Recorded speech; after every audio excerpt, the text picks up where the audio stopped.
Tá indo? Maravilha. Hoje é a nossa última noite falando sobre provérbios para a vida. E eu espero que você ainda esteja lendo o livro de Provérbios. Eu tenho o costume de lê-lo já faz algum tempo, várias vezes, num dos momentos que eu tenho liberdade de leitura. E hoje, em especial, não sei se é especial ou é Jesucidência, mas hoje, dia 23, se você ler o capítulo 23 de Provérbios, você se deparou com algumas coisas muito intrigantes. Ali nesse capítulo 23, ele traz algumas coisas que ele já vem falando um pouco anteriormente, mas em especial, a partir do versículo de número 23, ele vai falar sobre os ais. Os ais, na Bíblia, é dizendo assim, ó, para você entender o que são os ais. Vou tentar usar uma dinâmica para você compreender. Quando a mãe fala para você assim, ai de você se você fizer isso, como é que você fica? Você vai fazer alguma coisa, a mãe olha para você, ai de você se fizer isso. É mais ou menos essa ideia, os ais do livro de Provérbios no capítulo 23. E ali ele começa a fazer uma sugestão, ou um caminho, traçar um caminho, que não só ali, mas em outros, inclusive no capítulo 20, versículo 1, ele transita um pouquinho sobre essa questão que nós vamos trabalhar hoje, que eu quero convidar você a entender e a pensar um pouquinho. O tema que nós vamos conversar hoje, se o negocinho deixar, tem que deixar o mouse ali, meu rei, deixa ele clicado aí, acho que ele vai. Coisinha, se me ajuda aí, tá? Vícios. Oh, coisa boa, né? Pastor, tem um irmão meu que é viciado. Né?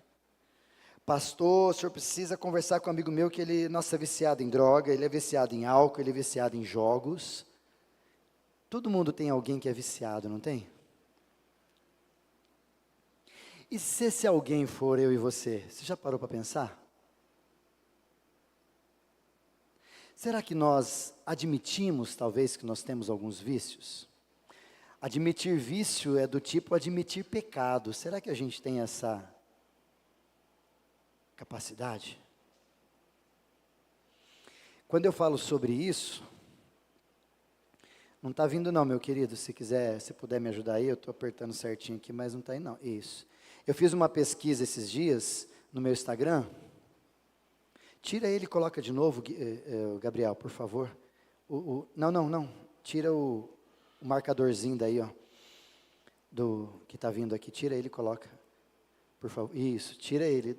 Encaixa de novo, acho que ele volta.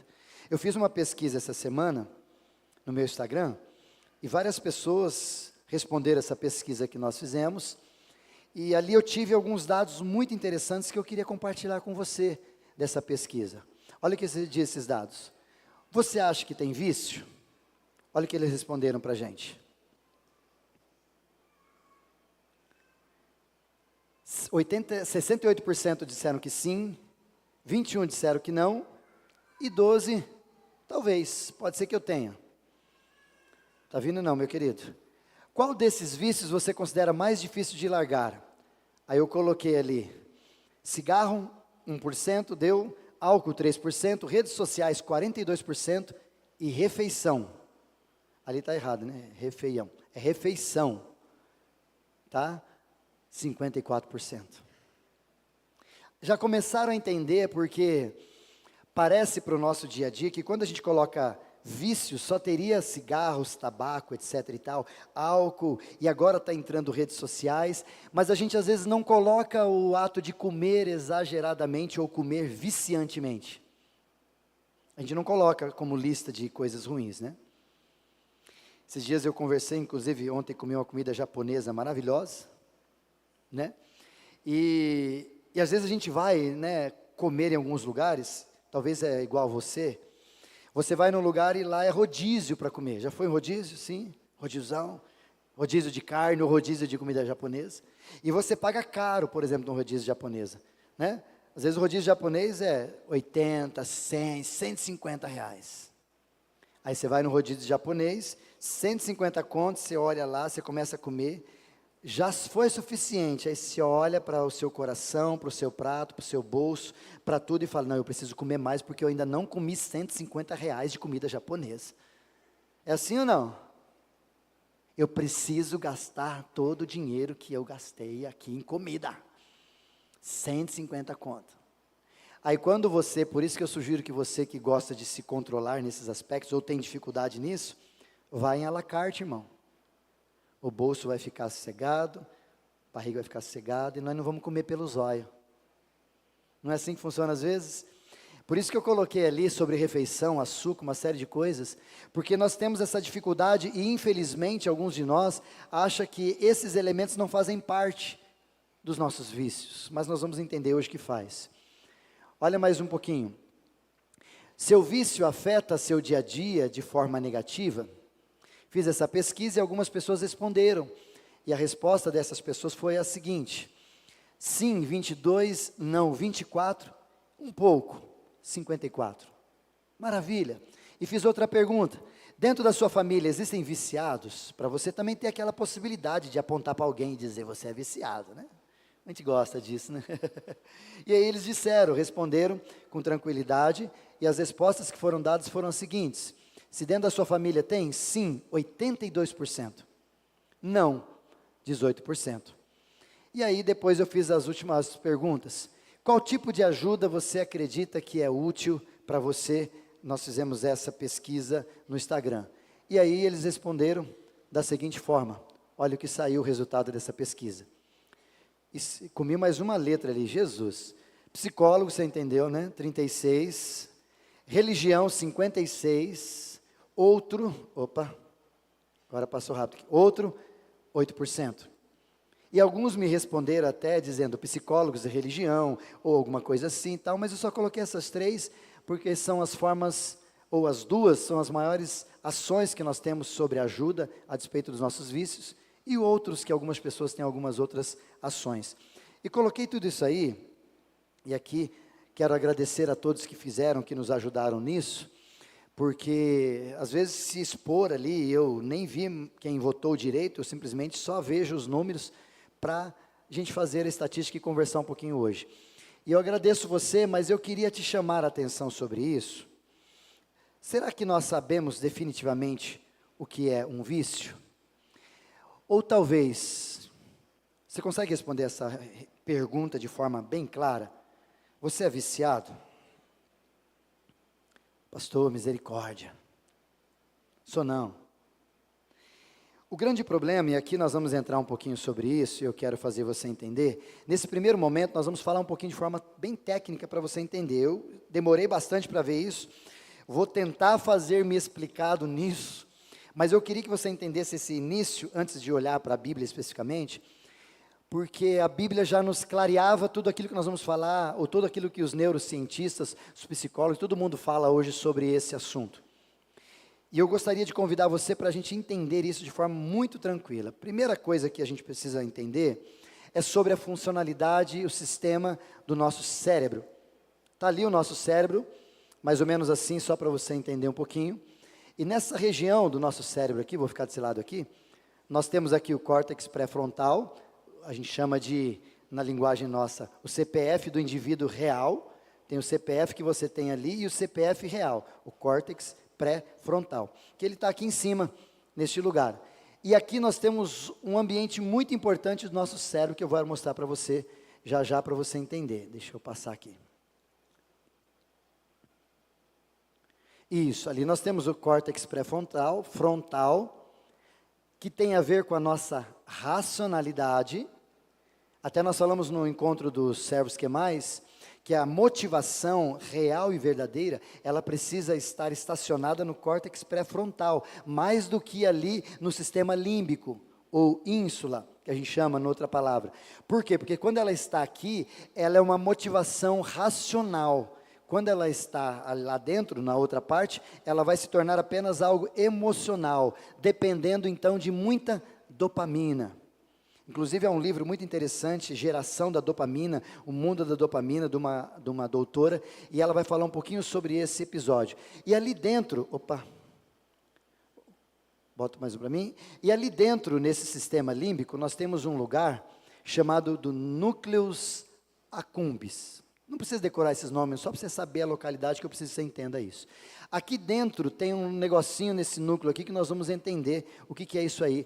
Ali dentro, nesse negocinho, tentei desenhar esse núcleo accumbens ali, para você entender um pouquinho a nossa linguagem, que é bem ali dentro, e eu fiz um desenho aqui, para ver se você consegue compreender. Opa, o negocinho hoje está difícil, hein? Não está querendo ir muito não, querido.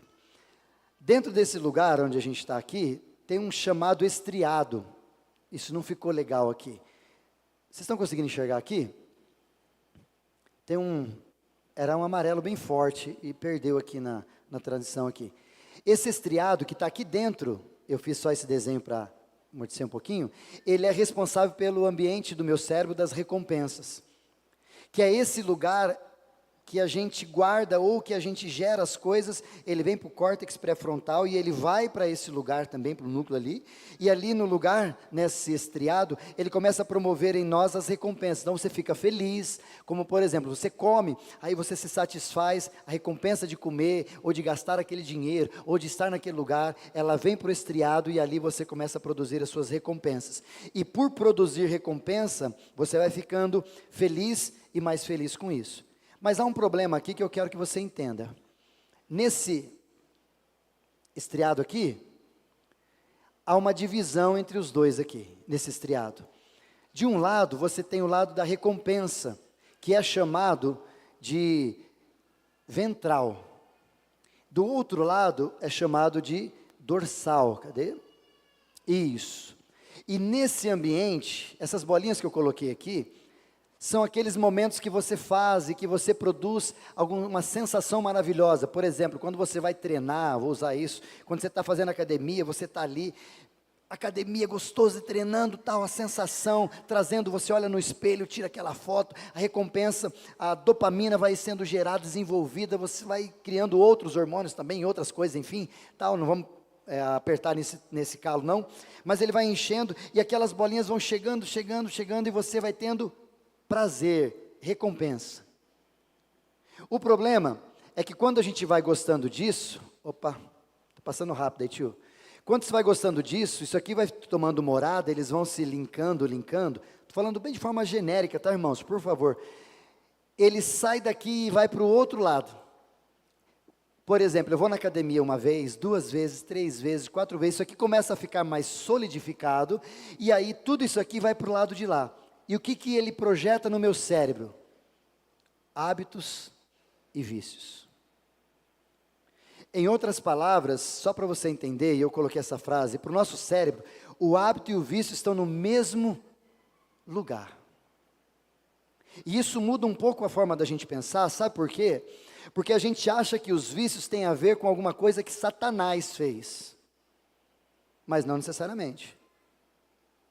E hábitos são coisas boas, a gente tem essa mania de dizer, não, mas hábito é coisa boa. O fato é que o que você produz aqui com constância, que tem gerado em você recompensa, ela com várias vezes se reproduzindo e ela se aumentando, ela transitam para lá e ela começa a viver ou a você tornar-se o que você fazia pouco por um hábito. Por isso que você treina 1 semana, 2 semanas, 3 semanas, começou a treinar bastante, você começou a ver recompensa, já transita para lá. Então você vai na academia por causa de um hábito, e não por causa de uma motivação qualquer, porque a primeira é motivação, mas se tornou um hábito. 21 dias, 66 dias, não importa o quanto de tempo que você precisa para tornar hábito, mas o fato é que o hábito vai se tornando na nossa vida. E aí talvez a pergunta que a gente precisa fazer é essa: por que eu tenho hábitos ruins então? E é aqui que a Bíblia ajuda a gente a responder. Por que eu tenho hábitos ruins? Como por exemplo, eu tenho hábitos bons, córtex pré-frontal, me ajuda a racionalizar. Por exemplo, eu gosto muito de Guaraná ou de Coca-Cola, para quem gosta aqui. Eu gosto demais de Coca-Cola, pastor. Mas quando você traz racionalmente o que a Coca-Cola faz para o seu corpo, você começa a pensar em parar de tomar Coca-Cola, sim ou não?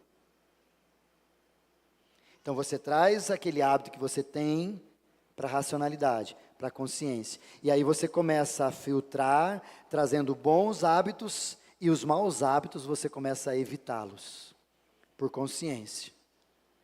Por vontade natural, eu não sei, não gosto do sabor das coisas, você até pode mudar, mas não é por consciência. Contudo, os hábitos ruins, que a gente também tem, eles fazem parte do elemento dopaminante.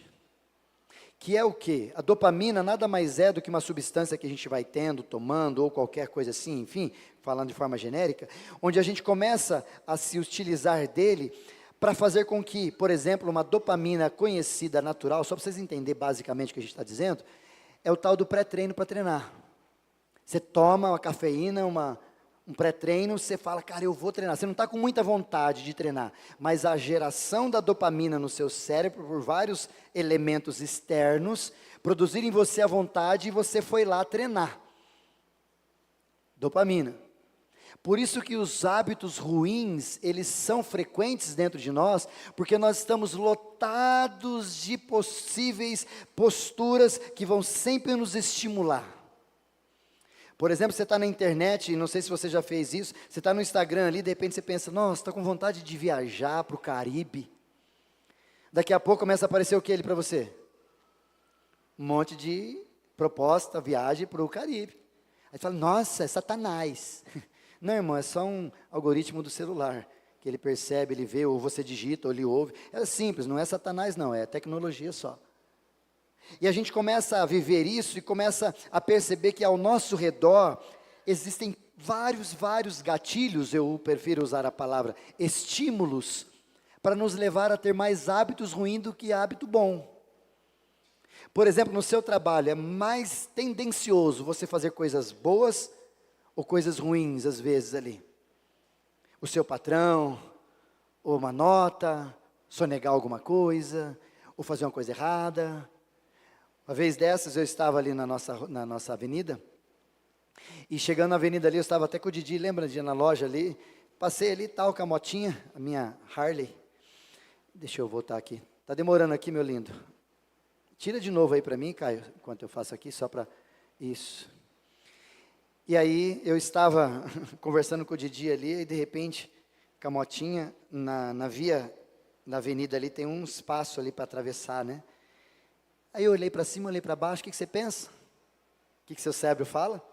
É mais fácil. Atravessa ali, ó.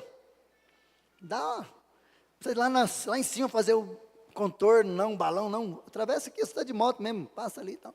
Olha o Satanás enchendo o saco. Não, é o meu cérebro querendo fazer as coisas mais fáceis. Catei a motinha, olha lá, Ítalo. Cheguei na pista assim, olhei assim, para passar os carros passando, na hora que o carro estava passando assim, o carro de trás, o que era? Minha viatura da Polícia Civil. Aí, Juliano, eu olhei e falei, nossa, nós não podemos pecar mesmo, Jesus. Crente peca da nessa, né? Aí fazer um trem ruim da nessa.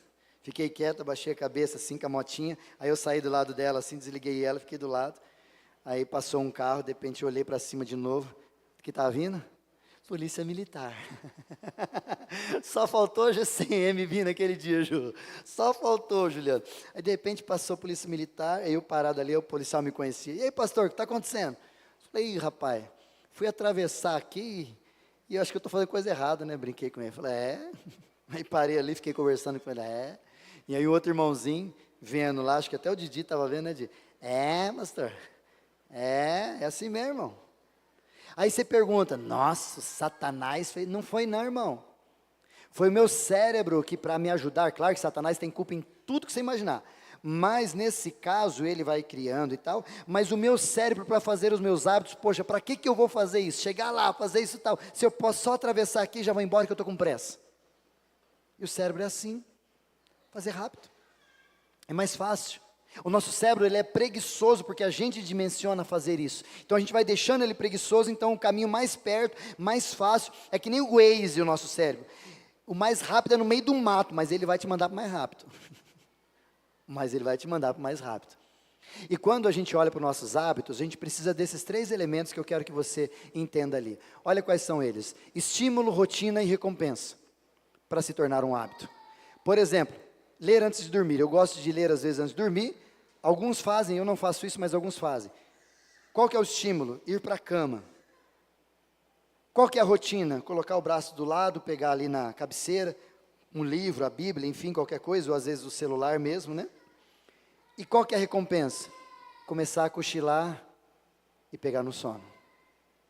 Esse é o processo do estímulo, da rotina e da recompensa. Como, por exemplo, escovar os dentes. Qual que é o estímulo? Você acordou, rotina, vai para o banheiro. Chegou no banheiro, começa a escovar os dentes. Recompensa. Recompensa. E o nosso cérebro vai percebendo isso e vai projetando isso dentro da gente. Até mesmo, talvez um hábito ruim, ou um vício, como a gente quiser chamar, como, por exemplo, fumar. Não quer sair agora, Caio? Isso. Como fumar. Você toma aquele cafezinho, não sei quem fuma, talvez, ou quem já fumou, sabe disso. Você toma aquele cafezinho, aí pegou aquele cafezinho, o que nós faz? Ai, deu aquele cafezinho, pelo menos as pessoas que fumam me falaram que é assim. Aí dá vontade de fumar. Então deu um estímulo, o cafezinho. A rotina, depois de todo o cafezinho, um cigarrinho. E aí ele vai e fuma, aí o cigarro promove o que a ele? Uma recompensa, um alívio. Ai, que delícia. Esse é o processo dos hábitos, quer sejam bons ou ruins na minha e na sua vida. Eles são projetados por estímulos, por rotina e por recompensa. O problema disso tudo, infelizmente, aqui entrando para a Bíblia, é uma palavra muito complicada a respeito dos hábitos bons e dos hábitos ruins. E a Bíblia chama essa palavra com esse nome grande aí, ó, concupiscência. Opa, volta ali. Concupiscência, deixei para mim, isso, obrigado, vai ajudando aí, Caio, falhar que você já vai. Você sabe o que é concupiscência? Para a gente entender os nossos hábitos, os nossos vícios e o que Provérbios diz, você precisa claramente entender o que é concupiscência. E eu vou trazer alguns textos para você tentar entender o que é isso.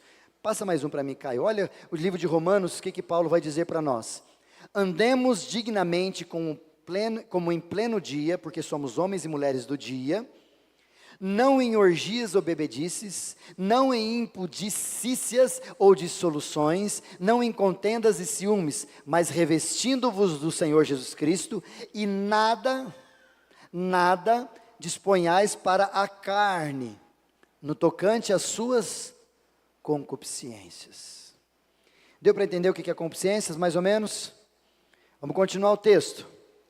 Uma vez que pertencemos ao dia, numa outra tradução agora, vivamos com decência à vista de todos. Não participem de festas desregradas, de bebedeiras, promiscuidade sexual e de práticas imorais. Parece que nós estamos meio perto de algumas aí, né? Quinta-feira de manhã, na nossa igreja aqui, a gente cede esse espaço para a polícia militar. E aí veio, até o Ju veio, né, Juliano? E eles estavam fazendo a instrução sobre o projeto Carnaval, que em São Manuel tem, Platânia, enfim, várias cidades têm aí, enfim, e o projeto da Polícia Militar para instruir sobre como que vai se comportar no Carnaval. E a gente percebe, né, o capitão falando, né, Juliano? E você mais ainda ali na frente, como que eles enfrentam tudo esse tipo de coisa, numa festa dessa, chamada Carnaval, festa da carne. E esse está cheio dessas coisas e Paulo nos orienta. Promiscuidade sexual, práticas imorais, e não se envolvam em brigas e nem em invejas. Ao invés de viverem assim, qual que é a forma que devemos viver? Revistam-se, encarnem-se do Senhor Jesus Cristo, e não fiquem imaginando formas de satisfazer os desejos da carne, ou pecaminosos. O que esse texto está tentando nos ensinar é que a concupiscência, eu queria que você sempre guardasse isso, concupiscência é um desejo desenfreado que eu tenho por coisas da carne. Em outras palavras, concupiscência é eu não ter antagônico como domínio próprio, a despeito da carne. E quando eu digo carne, não é só questões de sexualidade ou de bebedice, mas de uma série de coisas, como por exemplo, se eu colocar um chocolate aqui na sua frente, e você não resistir, pegar e comê-lo, isso é sinal que você está com um senso de alerta dentro de você, da tal concupiscência aguçado. Estão entendendo? Faz sentido? E o que a Bíblia fala mais ainda sobre isso? Olha o que diz Tiago para nós, capítulo de número 1, versículo 14 e 15. A tentação vem de onde? Do Satanás? Presta atenção nesse texto. A tentação vem dos nossos próprios desejos. Por isso, o mesmo texto anterior, no versículo 13, se você quiser, no 12, melhor, ele vai dizendo sobre isso. Quando fores tentados, não diga somos tentados por Deus, porque Deus não tenta ninguém. Aí ele vai dizer que a tentação não é senão humana. Mas aí ele vai dizer para nós, a tentação vem dos nossos próprios desejos, que uma vez adentrando em nós, seduzem e nos arrastam. Ou seja, os desejos das quais eu sou desafiado a olhar, por exemplo, um açaí. Eu olho para o açaí olha para mim, me seduz, e eu não consigo viver sem açaí. Me arrasta. Qual que é o seu? Azeitona para mim não tem problema. Você bota azeitona na minha frente, eu olho para a azeitona e falo, xiii, nem Satanás me tenta com azeitona. Por que não acontece isso? Porque dentro de mim não há um ponto de ligação onde aquilo que está fora me seduz. Em outras palavras, no contexto que a gente está falando, não há na minha carne desejo desenfreado por aquilo que está sendo oferecido lá fora. É isso que ele está dizendo. E aí ele continua dizendo o seguinte: esses desejos dão a luz ao pecado. Ou seja, chama atenção, começa a desenvolver. E o pecado, quando ele se desenvolve plenamente, ou seja, quando ele é consumado, ele gera morte. Em outra tradução que eu coloquei ali, olha o que diz: ao contrário, cada um de vocês é tentado pela sua própria cobiça, desejo desenfreado por tudo que gosto. Cobiça. Aí quando ele é lidado por carne, é concupiscência, as mesmas raízes. Ou seja, tanta cobiça por alguma coisa, ou concupiscência, são desejos que estão dentro de mim, que eu mesmo não faço nem ideia, ou faço, que não tem controle algum. E aí ele vai dizer, cada um é tentado por essa cobiça que tem dentro de você. Quando esta o atrai, mais uma vez, estímulos, e o seduz. Aconteceu.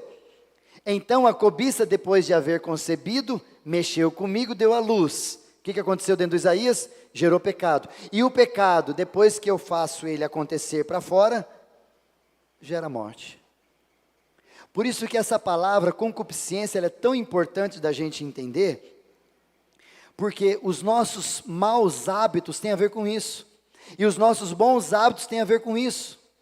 A mentalidade da qual eu observo as coisas que a Bíblia vai dizendo, dessa luta contra mim, John Piper vai dizer muito claro isso, que a minha maior guerra é contra mim mesmo, é contra os meus desejos.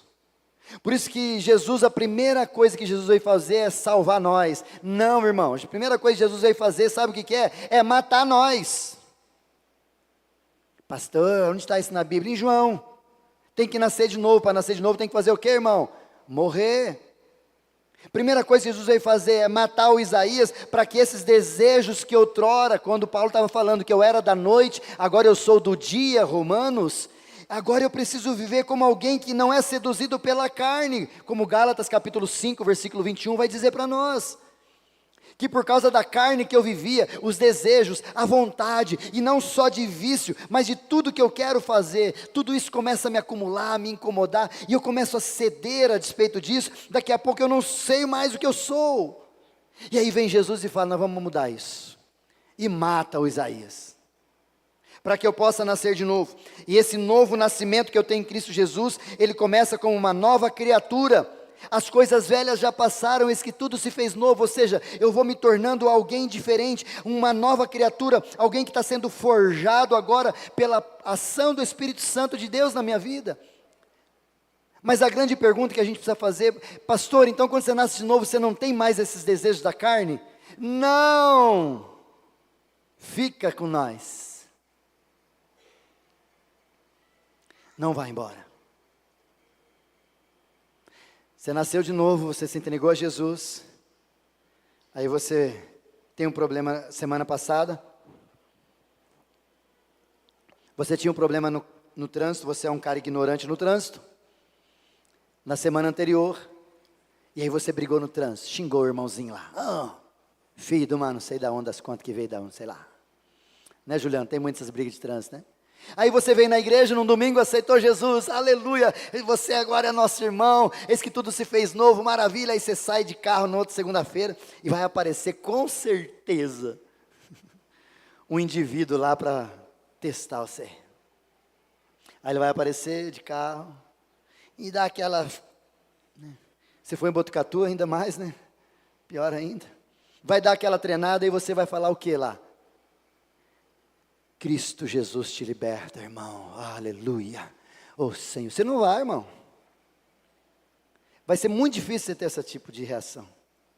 Provavelmente você vai olhar e falar, mas miserável, aí o Espírito Santo que agora habita em você vai dizer, viu, precisa mudar isso, precisa mudar esse hábito.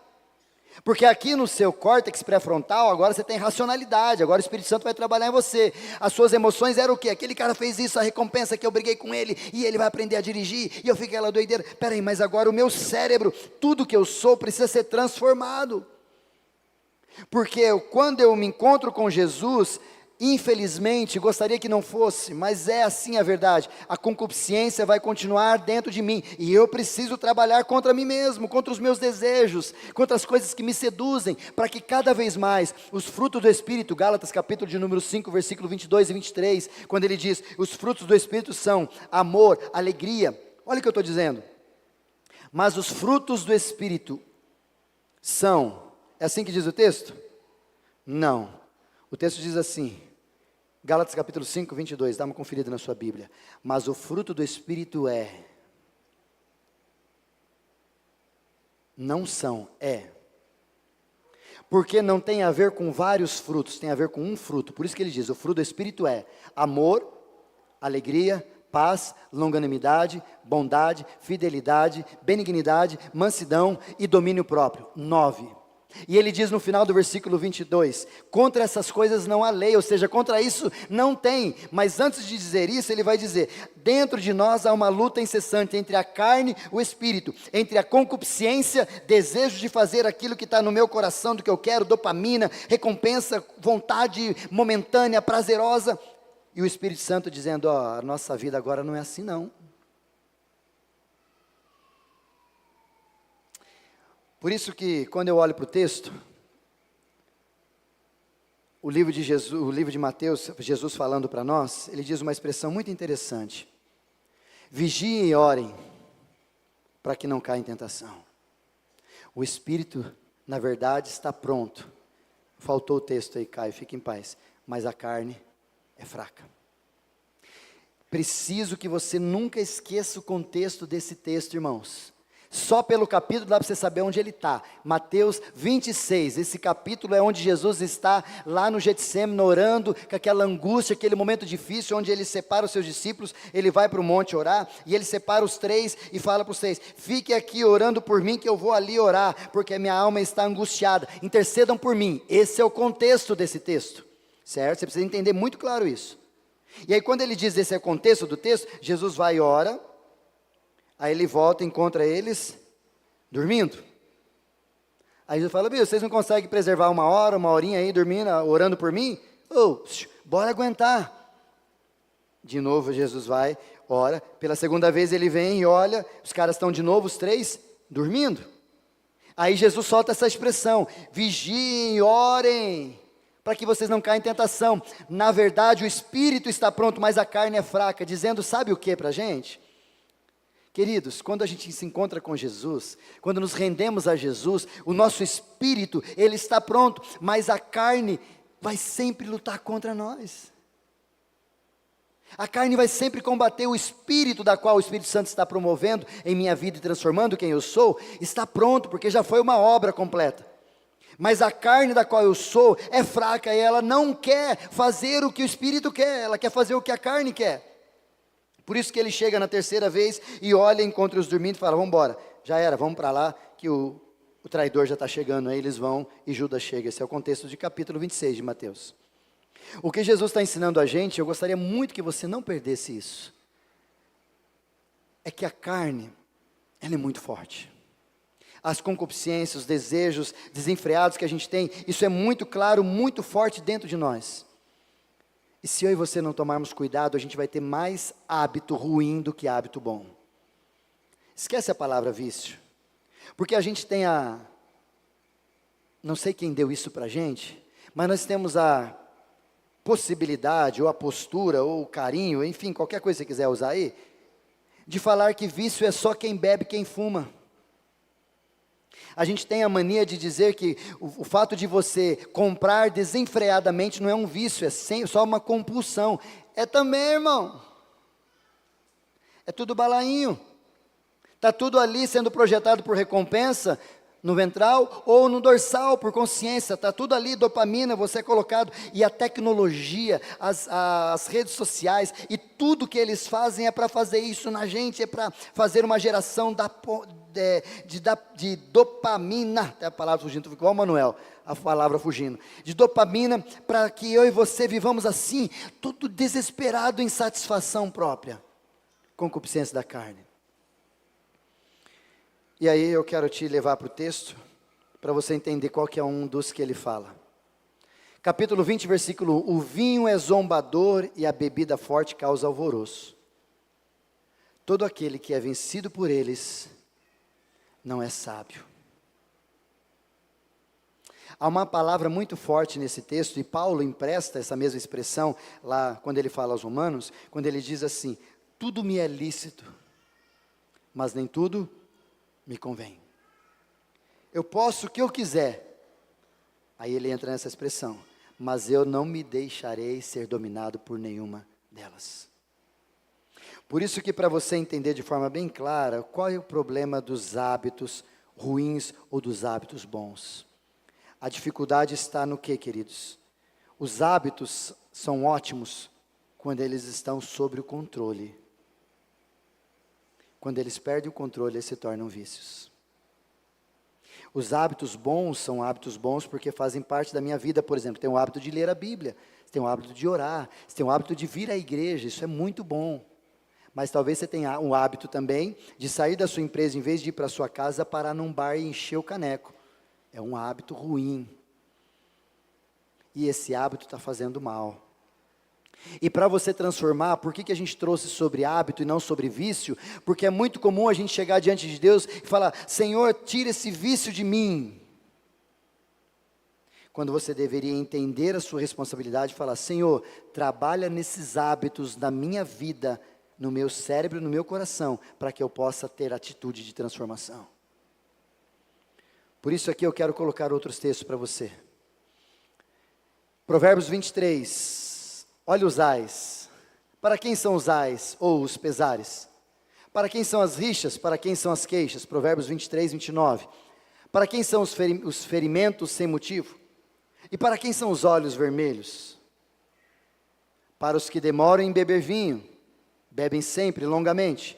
Para os que andam buscando bebida misturada, não olhe para o vinho quando se mostra vermelho, quando resplandece no corpo e desce suavemente, pois no fim morderá como a cobra e picará como a víbora. Continuando ainda o texto, os seus olhos, presta atenção nessa narrativa, verão coisas esquisitas, e o seu coração levará a dizer coisas perversas. Acabou o filtro. Você será como que se deita no meio do mar, e como que se deita no alto do mastro do navio, e você dirá: fui espancado, mas nada doeu. Bateram em mim, mas eu não senti nada. Quando voltarei a fazer a mesma coisa? Beber.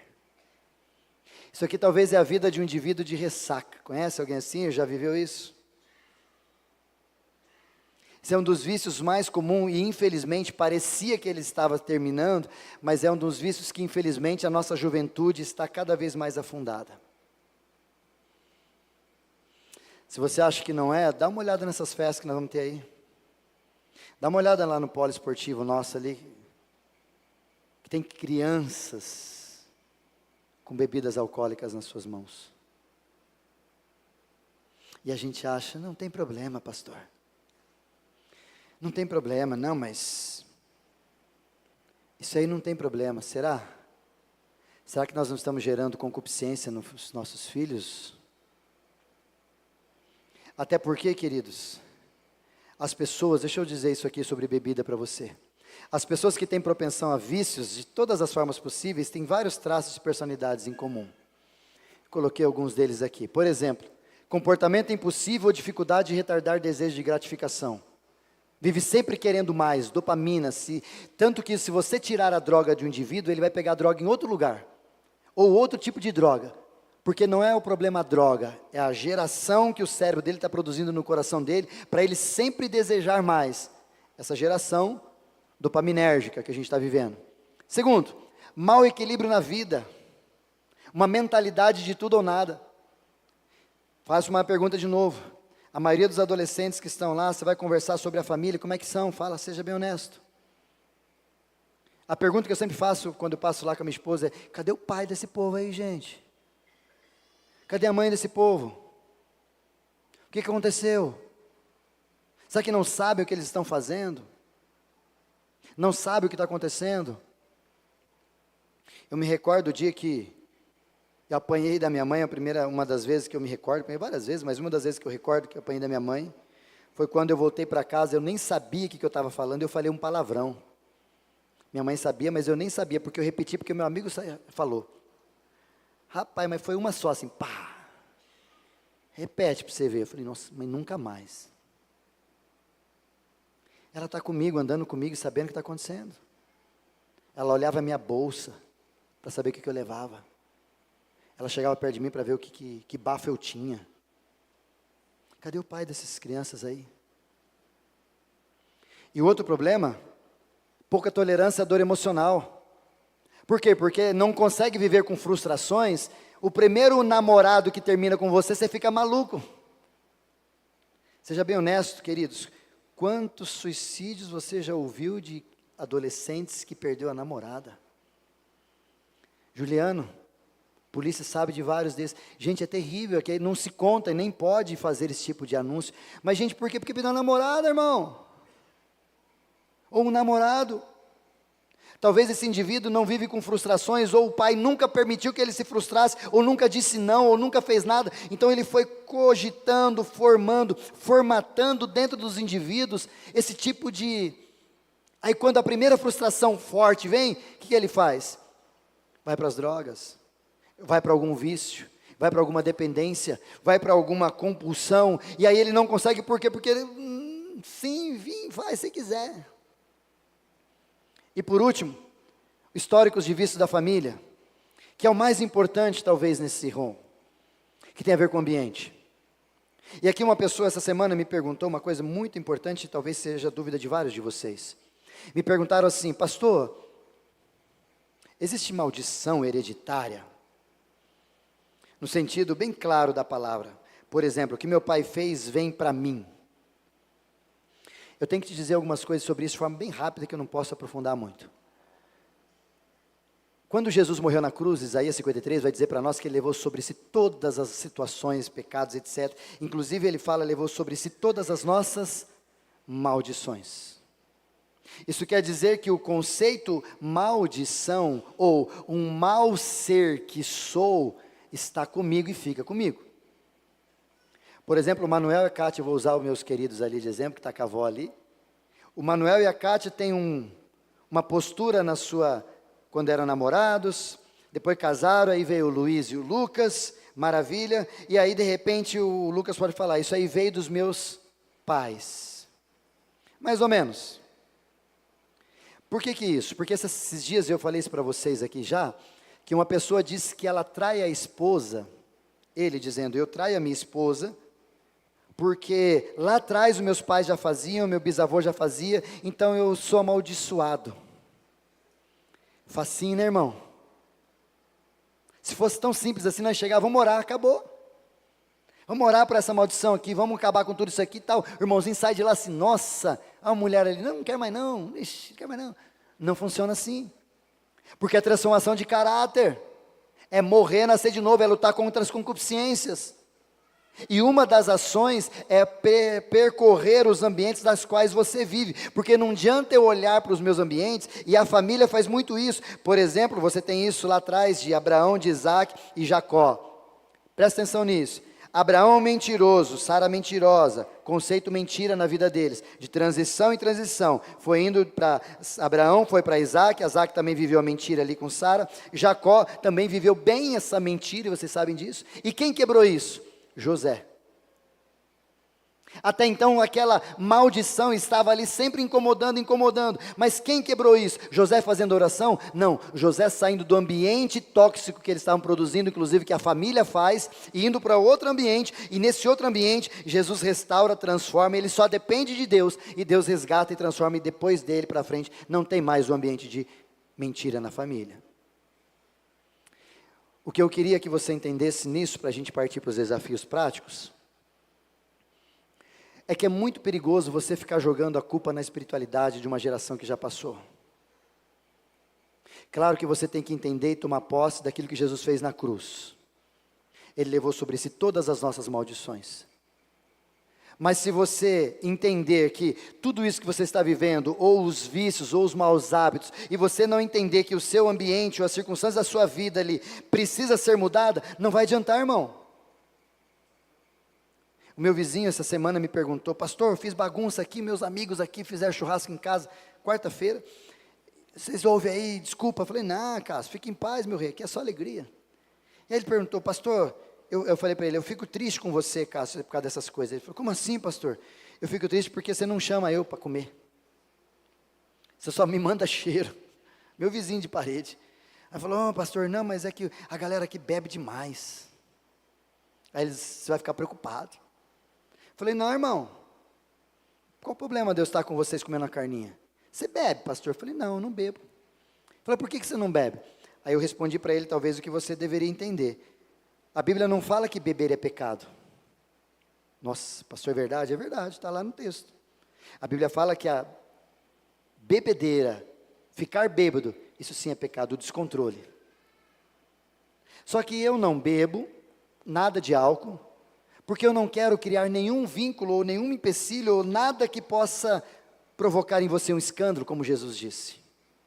E também não quero fechar filtro nenhum em você, para que você na minha casa, ou me vendo tomando uma tubaína virada, ache que é cerveja, só por causa da mesma embalagem.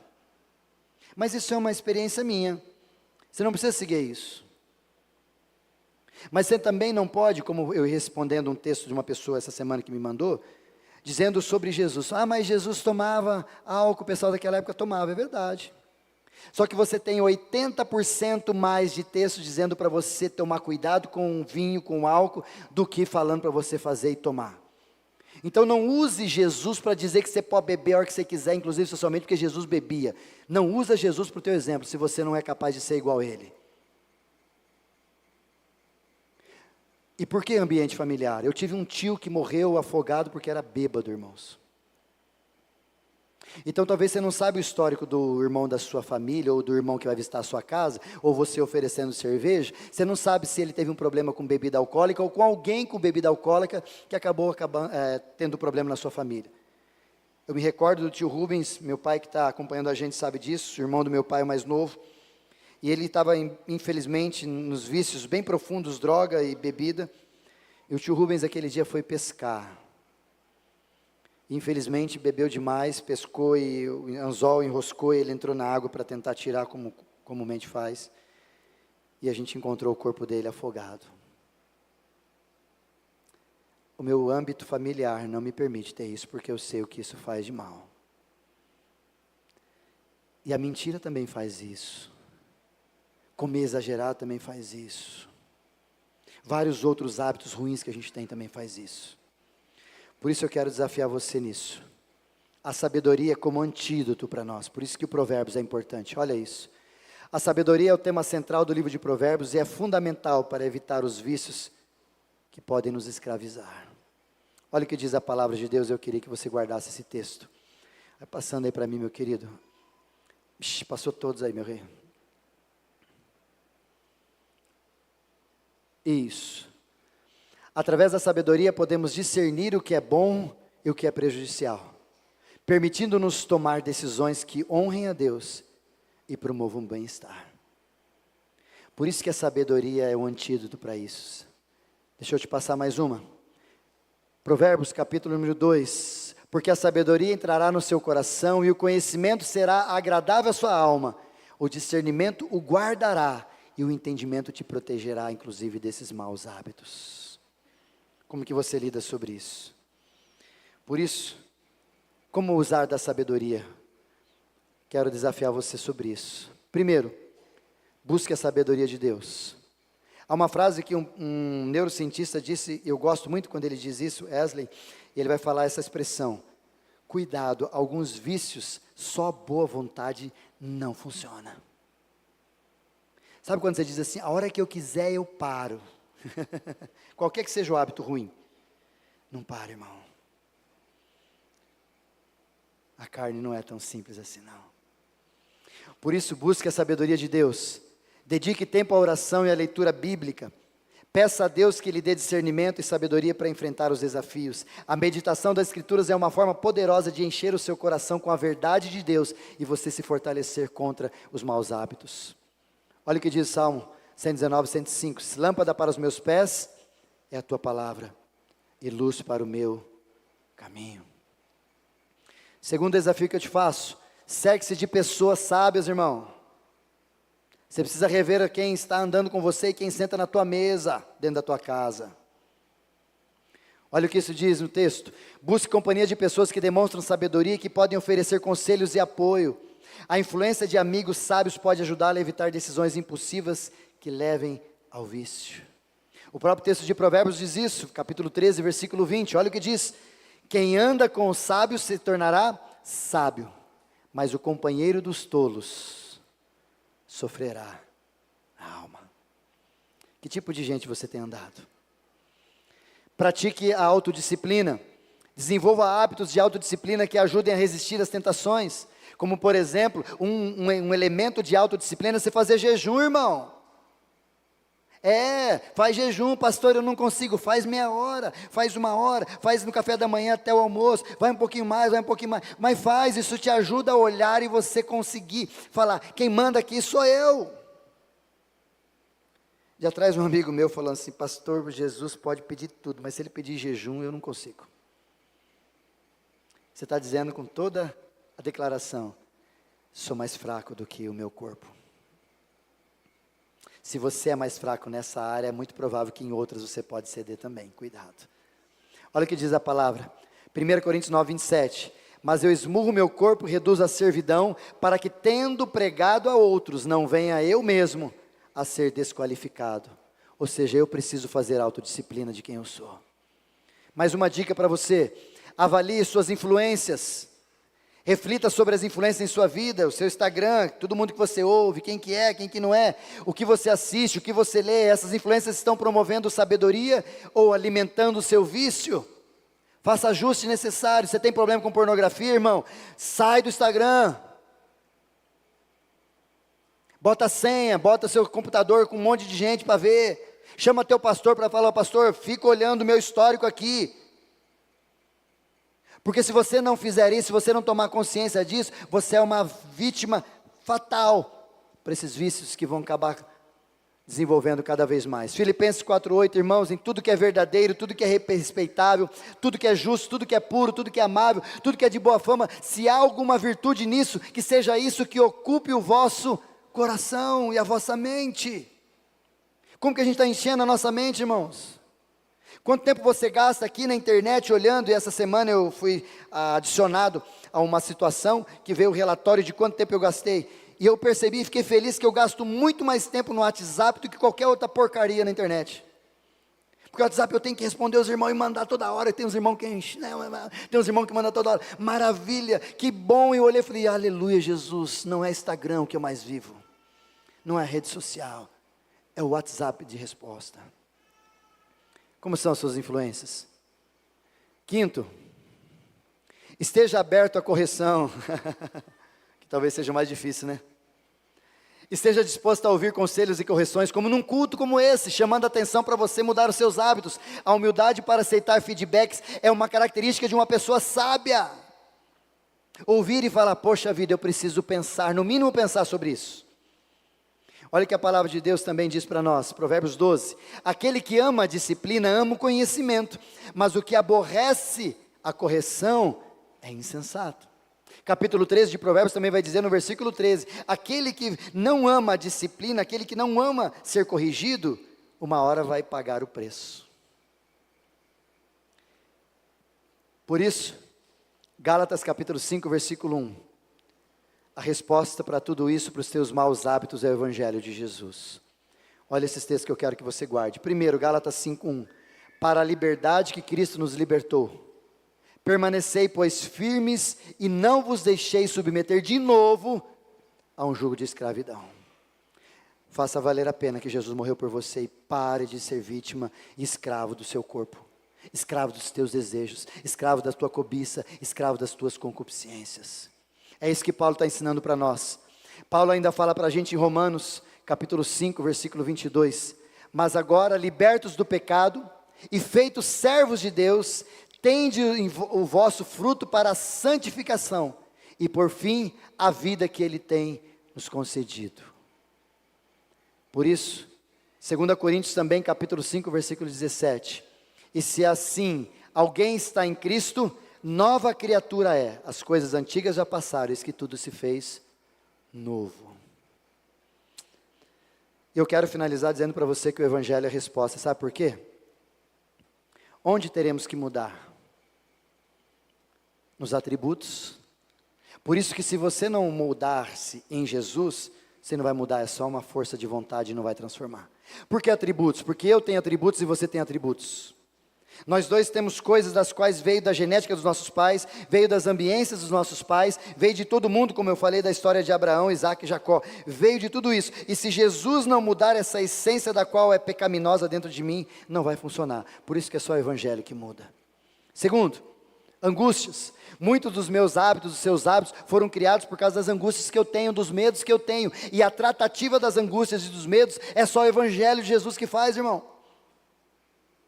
Pastor, mas psicólogo ajuda, psiquiatra ajuda sim, irmão, são muito importantes, com certeza são excelentes e vão ajudar como ferramenta maravilhosa. Mas mais do que tudo isso, o Evangelho de Jesus é a resposta para as nossas angústias. E você precisa entender que é assim que funciona a Bíblia. Terceiro, o Evangelho também nos fará mudar os nossos amores, porque hoje, talvez por causa do seu jeito, dos seus ruins, os seus vícios, os seus hábitos desagradáveis, você ama coisa que não deveria. Talvez você briga com seus filhos por causa de um hábito de cuidar do seu carro. Então você ama mais o seu carro naquela circunstância do que o seu próprio filho não consegue discernir. E o Evangelho de Jesus faz você alinhar os seus amores, dizendo para você, ame a Deus acima de todas as coisas e depois seu próximo. Prioridade, Deus, amar a Deus, Ele alinha os seus amores. Só o Evangelho faz isso. Só o Evangelho ajuda a gente a olhar para a nossa agenda e começar a se postar ou a priorizar aquilo que é de verdade para se priorizar. Só o Evangelho faz isso. E por último, só o Evangelho muda esse ambiente. A igreja é um dos ambientes que o Evangelho faz a gente mudar. Porque aqui você vai ser incomodado, aqui você vai ser constrangido, aqui você vai ouvir uma palavra, quando você lê a palavra na sua casa, tudo isso vai acontecer para quê? Para que o seu ambiente, que é um dos formadores maiores da quem nós somos, de quem nós construímos o nosso caráter, temperamento, enfim, uma série de coisas, a gente vai sendo mudado e forjado pelo Espírito de Deus. Por isso, o que você tem que fazer? Primeiro, entender que eu posso vencer. 1 Coríntios, o Evangelho, primeira resposta. Segundo, você pode vencer. Olha o que diz 1 Coríntios 10, 13. Não sobreveio a vocês nenhuma tentação que não fosse humana. Presta atenção nesse texto, querido. Mas Deus é fiel e não permitirá que vocês sejam tentados além do que possa suportar. Esse texto é terrível para nós. Porque ele está dizendo que você pode vencer as tentações que estão sobre você. Vou usar um exemplo para você entender. Não vai vir sobre vós uma tentação. Você tem problema com pornografia, vou usar isso aqui de novo. Aí você está na televisão lá. Aí de repente você está lá na televisão, ou internet, pornografia. De repente, o que está dizendo o texto? Que você pode passar por ela ou pode desligar o celular, você pode finalizar. Sabe a televisão? Tem um botão chamado power. Ou power, como você quiser. Aperta que ele desliga. Aquele Satanás vai embora. A tela fica preta. desculpa eu te dizer isso, brocha na hora. Mas a gente não quer. Mas a dopamina, o desejo, a concupiscência da carne, ela, eu não consigo, eu não aguentei. Irmão, mas o texto está dizendo que não vai vir sobre nós tentação que não for humana, e Deus é fiel, porque Ele sempre está cuidando de nós, e não permitirá que sejamos tentados além do que possa suportar. E mais, pelo contrário, juntamente com a tentação que vai vir, Ele proverá um livramento, ou seja, sempre vai ter um escape. Sempre vai ter a possibilidade de você vencer. Deus faz tudo certinho para os filhos dele, para dizer, filhão, dá para crescer, bora. Você não é mais escravo disso não. Concupiscência não te pega mais. Cobiça não te leva. Cadê você? Olha o que a gente aprende também sobre isso. O que fazer então? Primeiro, entregue-se a Cristo. Não tem outro jeito, você tem que se render a Jesus. Transforme a sua mente. Transformai-vos pela renovação da vossa mente, Romanos 12, para que experimenteis qual seja a boa, perfeita e agradável vontade. Aqui, tem que mudar conceito e mente. Busque comunhão com outras pessoas, inclusive pessoas sábias, para que você possa ser transformado. E celebre pequenas vitórias no seu dia a dia, para que você consiga vencer tudo para mais. E para a gente ouvir, refletir e agir, quero convidar o pessoal para subir, para a gente encerrar. Deixa eu te deixar essas frases muito importantes para o teu coração. Ouvir, refletir e agir. Existe uma armadilha de Satanás. Se eu fosse você, eu não caía nela. Ele está atento, ele está desejoso, ele quer demais acabar com a gente. E acabando com a gente, ele acaba com a família. Porque, não sei se você sabe, maus hábitos ou vício, ou maus hábitos mesmos, eles são problemas para quem vive com você. Se você tem um hábito que não é tão construtivo e nem prazeroso para você, nem para quem está perto de você, você precisa repensar. Porque talvez isso tenha sido uma armadilha de Satanás, sendo lançada por uma brecha que você está deixando. E está destruindo a relação, está destruindo o conforto, está destruindo a alegria do seu lar. Segundo, só força de vontade não é suficiente, irmão. A transformação só vem quando a gente morre e nasce de novo. Por isso que eu disse para algumas pessoas quando falaram, pastor, eu acredito que a pessoa mudou. Eu falo, eu não acredito em mudança de ser humano. Só acredito quando ela se rende a Jesus. Todo ser humano que eu conheci que mudou de verdade, foi que um dia ele se rendeu à cruz de Jesus. Fora isso, não conheço ninguém. Você conhece? Que bom, mas eu não conheço ninguém. Mas eu conheço muita gente que era ruim, que nem eu, mas quando se rendeu aos pés de Jesus, está sendo dia a dia transformado, e se tornando um homem ou uma mulher melhor. Um monte de gente, que olha para trás e falava, nossa, eu fazia isso, mas Jesus tem transformado a nossa vida. A palavra de Deus é capaz de nos libertar. Jesus disse isso mesmo, e conhecereis a verdade, e a verdade vos libertará. É ela que faz, a obra é dele, é tudo dele, por ele e para ele. Sejamos vigilantes e prudentes na maneira de agir, na maneira de ser, na maneira de se comportar. Cuidado com os seus maus hábitos. Cuidado com os seus hábitos. Crive eles. Se talvez alguns deles são ruins. Se são ruins, você precisa lançar aos pés da cruz. Se são bons, continue. Está te fazendo ser quem Jesus quer que você se torne. Mas livre-se dos vícios, livre-se dos maus hábitos. Tome consciência que Deus te quer um homem ou uma mulher melhor. Vamos ficar em pé, quero te convidar, a gente vai encerrar esse nosso culto com essa linda canção. Depois nós queremos orar.